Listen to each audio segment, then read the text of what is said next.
Well, Dr. Wan Wang, I'd like to talk to you about something, TMJ. Personally, I do not know how to pronounce the full word, and if you could do that for me, that would be nice, what it stands for, what the long word is.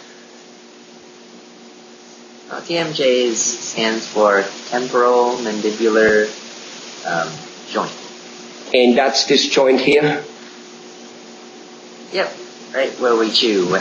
That's the hinge where our jaws open and close. Yeah, the hinges. And apparently those hinges are literally the most complicated hinges in the body. Is that correct? And tell me why if it is so. Yeah, it is correct. It is one of the more complicated joints. A lot of people have a lot of problems with it. I have a hard time understanding you. Could you please speak up, Dr. Wang? Sure. Okay. Is this better? Yes, this is better. Okay. So the TMJ is one of the more complicated joints in our body because we use it every day to talk and chew our foods. And if there's any kind of diseases or problems with it, we kind of it'll be associated with a lot of problems that can lead to like headaches, muscle aches, and also leads to our inability to talk comfortably and to eat. Shoulder pain, neck pain, kind of like moving the head, apparently it kind of like can affect that whole upper area quite drastically. Now, what are some of the reasons why one might get a jaw problem, doctor? There's many reasons for it, but one of the main reasons is our teeth are not aligned, and a lot of it has to do with bruxing. So during the night, if we have a patient that's a bruxer that grinds constantly, that kind of irritates the joint and makes it ache really bad when they wake up.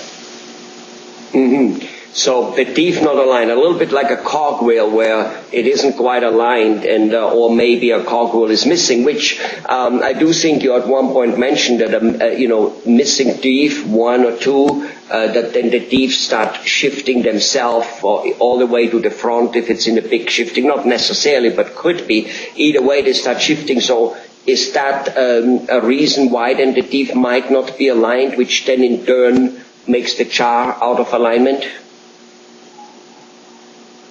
Yeah, that could be one of the reasons. Just a small shift in the teeth can cause TMJ problems. Because when we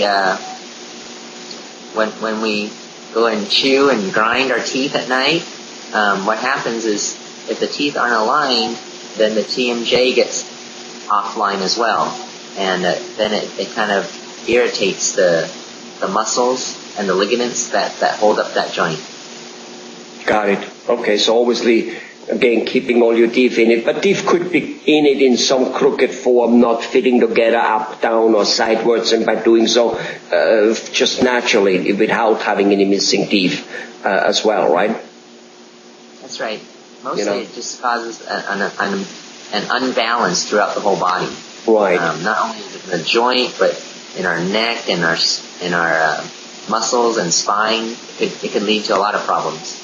Right. Well, I mean, if you really look at it, it's it's quite amazing how we have lots of important parts in the head. There's the brain, there's the eyes, there's the nose, the ears. It's all very, very important. So what makes us thinking that the mouth is not any less important?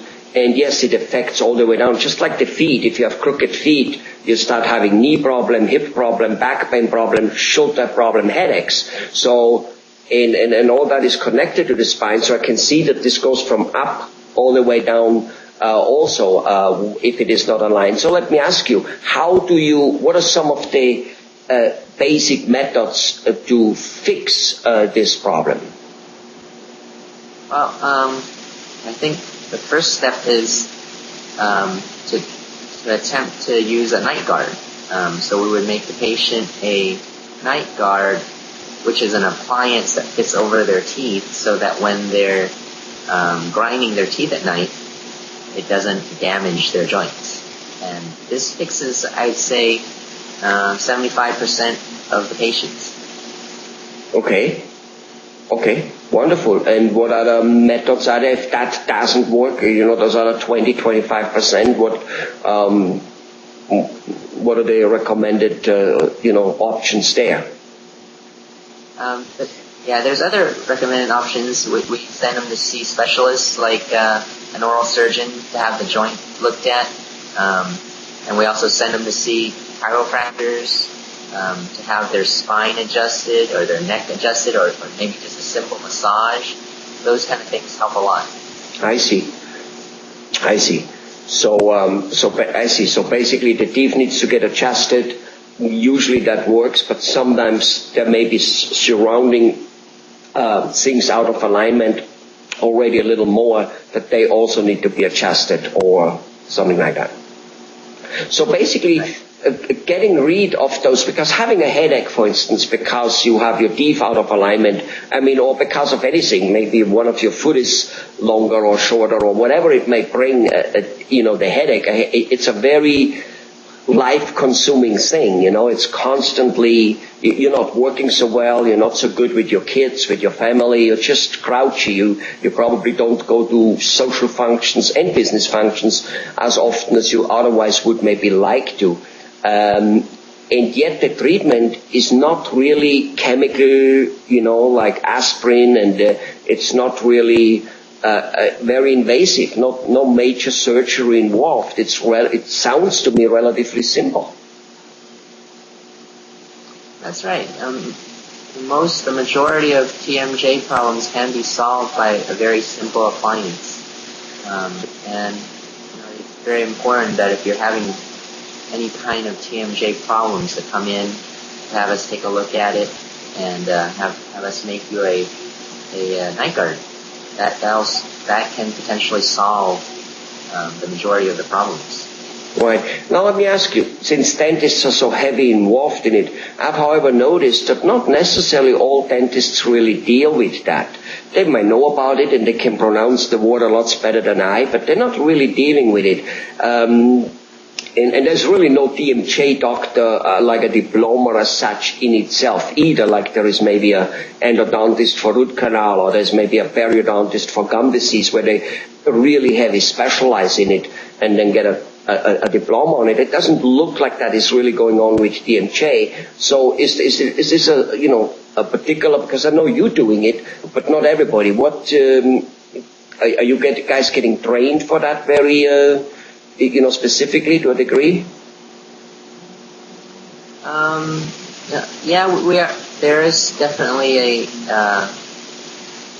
session in any dental school that trains dentists about TMJ problems. There is no specialist. There's no specialist training towards TMJ functions because that's just a small part of what we do. So it looks like it's a little bit like some doctors, some dentists concentrate and are interested more in, let's say, cosmetic, beautiful. Other ones a little bit more interested in, pulling teeth, or a little bit more interested in children, but not necessarily as such being specialized in it.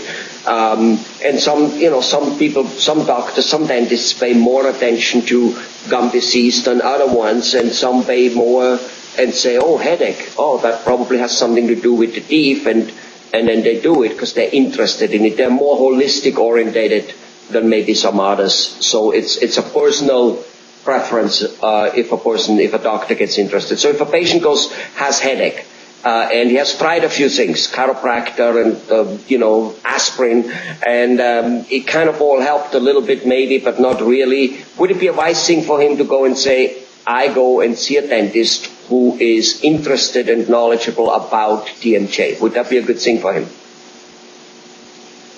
Can you ask that question again? If a person has a headache for a while and he has tried certain things, he has tried a chiropractor, he has tried taking aspirin, he has gone to a physician, and overall it doesn't really work. Maybe it gets a little better here and there. Would it be a good thing for him to say, I go and look for a dentist and ask him whether he's well trained in DMJ, is interested in it, and then go and get that examination and see whether it is a DMJ or at least eliminate it from the list of no. Or like, hey, it is. Would it be a good thing for him to do? Yeah, definitely it would be a good thing.